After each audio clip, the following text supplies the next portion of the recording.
Hi, my name is Haley Jones, and today I will be doing a presentation on John Locke. John Locke was an English philosopher and physician born in 1632. He is often called the father of liberalism and is one of the most influential Enlightenment thinkers of all time. His work had a great impact on the development of epistemology and political philosophy. His writings and ideologies were also very influential on other philosophers, such as Rousseau, Voltaire, Kant, and several others. John Locke created the theory of mind, which is how we came to the modern definition of what the identity and self mean. Locke defines identity or self as that conscious thinking thing which is sensible or conscious of pleasure and pain, capable of happiness or misery, and is so concerned for itself as far as that consciousness extends.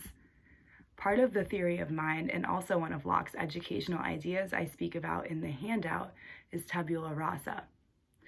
Tabula rasa is the idea that each individual is born as a blank slate and our life experiences help us determine our knowledge based upon sense perception rather than having innate knowledge from birth.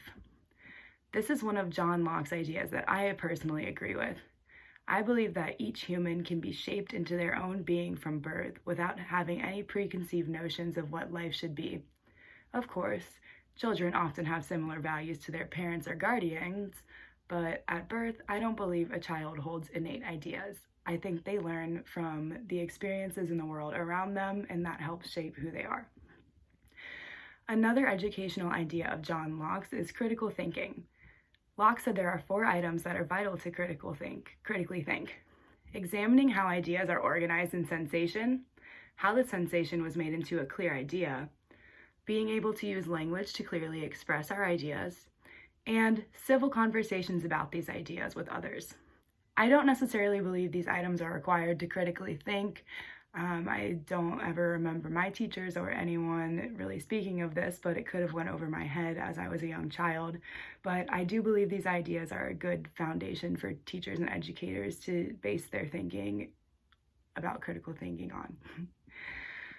Locke also wanted teachers to teach their students 4 main items: virtue, wisdom, good breeding or social responsibility, and studying morality, politics, civil society, government, law, and history as a preparation for participation in a representative institution. These ideas introduced themes that were associated with liberal pedagogy. I somewhat agree with Locke on these ideas because Locke urges teachers to respect each student's differences, which is a huge thing in education. No 2 students are the same. And he also urges teachers to find out their students' interests to motivate them. I think that's a great concept to use as a teacher and one that I have found to be successful in my experiences as an educator. Locke's impact on education has been astounding. Locke has urged parental participation within the school system and the home system. Parents observing their children and getting to know their nature can go a long way in education. I totally agree with this viewpoint and am thankful for the teachings of John Locke in this area because working in a school district, I just know how important parent involvement can be. It's very essential. Another lasting impact John Locke has made on school systems is the habit of learning. Locke says that educators must help their students stay focused with rigor so that our students' minds do not become stiff.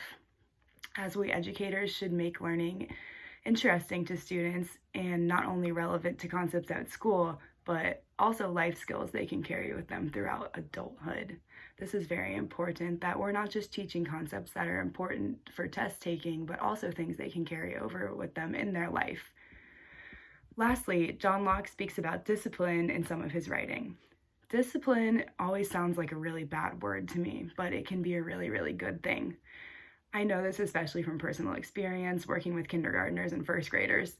I always try to use positive discipline that will benefit the students in the long run, even if they don't think it's helping them at the time and they want to fight back. Locke says discipline should help students sustain effort in studying, and it must be flexible so it can fit all situations in the real world and at school. I believe that this is a very fair statement made by John Locke, and I agree with that. All in all, John Locke was an extremely influential educational philosopher, and I have only touched the basis of his work in this presentation, but will be forever grateful for the way he has shaped our education today. Thanks for listening to my presentation on John Locke.